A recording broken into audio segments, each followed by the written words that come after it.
तो आप ये देखिए कि केशिकत्व और केशिका नली, कैपिलरी एंड कैपिलरिटी क्या होते हैं।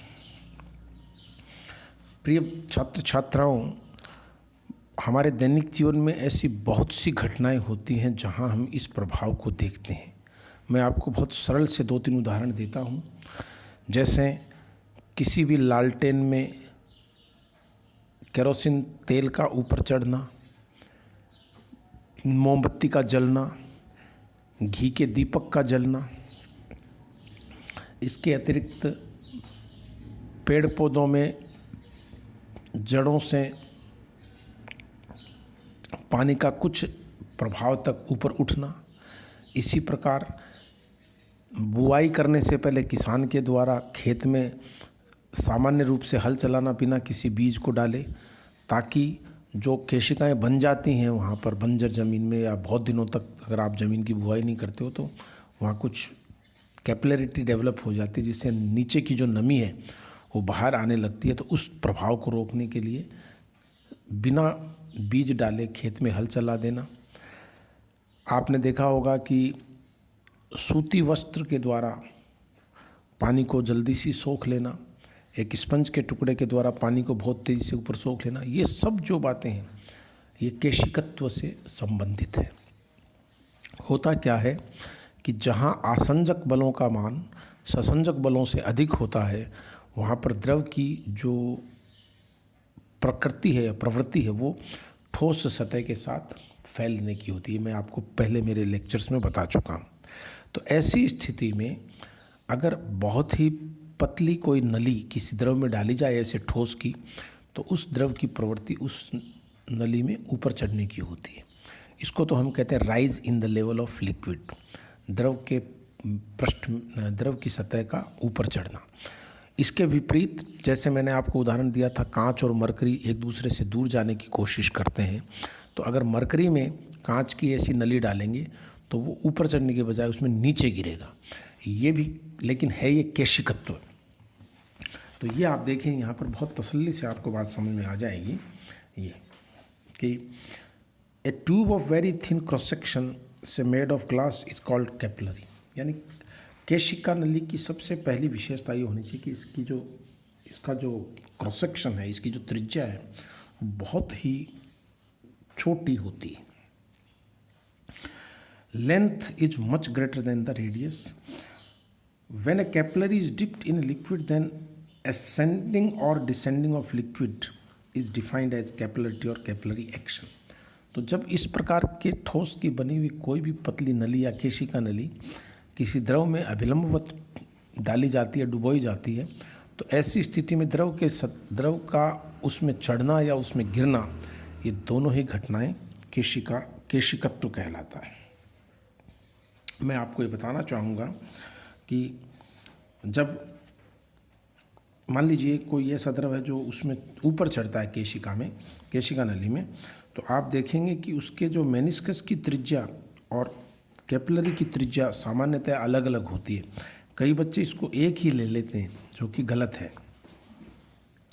केशिका की त्रिज्या को मैं स्मॉल आर से रिप्रेजेंट करूंगा और मेनिस्कस की त्रिज्या को मैं कैपिटल आर से रिप्रेजेंट करूंगा, और इसके बिहाफ पे हम कैलकुलेशन करेंगे। लेकिन इनमें आपस में रिलेशन क्या है वो आप कैलकुलेशन कर सकते हो। देखो, जैसे ये मेनिस्कस है, ये मेनिस्कस है, ये देखो, ये पार्ट मैं यहाँ शो कर रहा हूँ, जो मैंने यहाँ शो किया है ना, वो ये वाला देखो, ये आर त्रिज्या है इसकी, और ये त्रिज्या जो है स्मॉल आर है, ये इसकी त्रिज्या है केशिका नली की।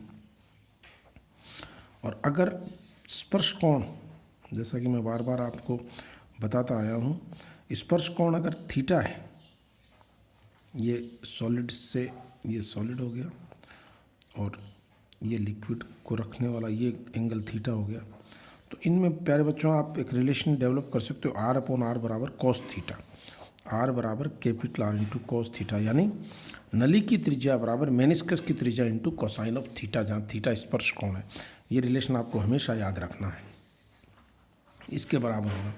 इसके आधार पर मैं आप ये देखिए कि कितना द्रव सतह ऊपर चढ़ेगी या नीचे गिरेगी, क्योंकि आप देख सकते हो जहाँ थीटा मोर देन 90 डिग्री होगा वहाँ कोस थीटा ऋणात्मक हो जाएगा, तो चढ़ने के बजाय द्रव नीचे गिरेगा। तो ये देखिए आप, ये रहा फॉर्मूला, ये देखिए। Let us consider a capillary of radius small r dipped in liquid of density rho and surface tension S। माना r स्मॉल r त्रिज्या की एक केशिका नली को मैं ऐसे द्रव में डुबोता हूँ जिसका पृष्ठ नाव S है और उसका घनत्व रो है, और स्पर्श कोण का मान थीटा है। The angle of contact is theta and let the liquid rises up to height h in the tube. मान लो केशिका नली में द्रव h ऊंचाई तक चढ़ता है।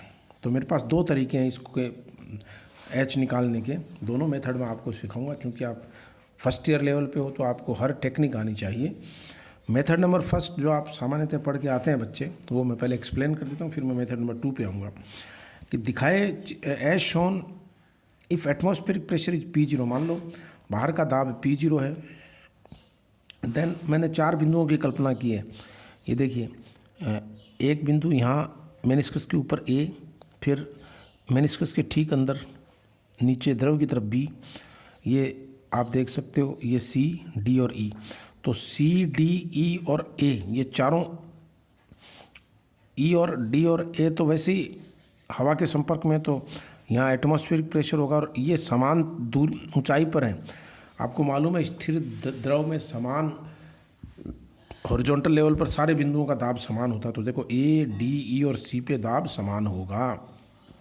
अब C का दाब किसके बराबर होगा वो मैं बता देता हूँ कि at point B if pressure is PB, मान लो इस पॉइंट P पे प्रेशर PB है, तो इस कक्षा का हर बच्चा अब जानने लग गया कि PA माइनस PB, क्योंकि अवतल की तरफ जो बिंदु होगा उसका दाब अधिक होगा और उत्तर की तरफ पार्ट का दाब कम होगा। तो A माइनस B यानी PA माइनस PB बराबर कितना होगा 2S/R।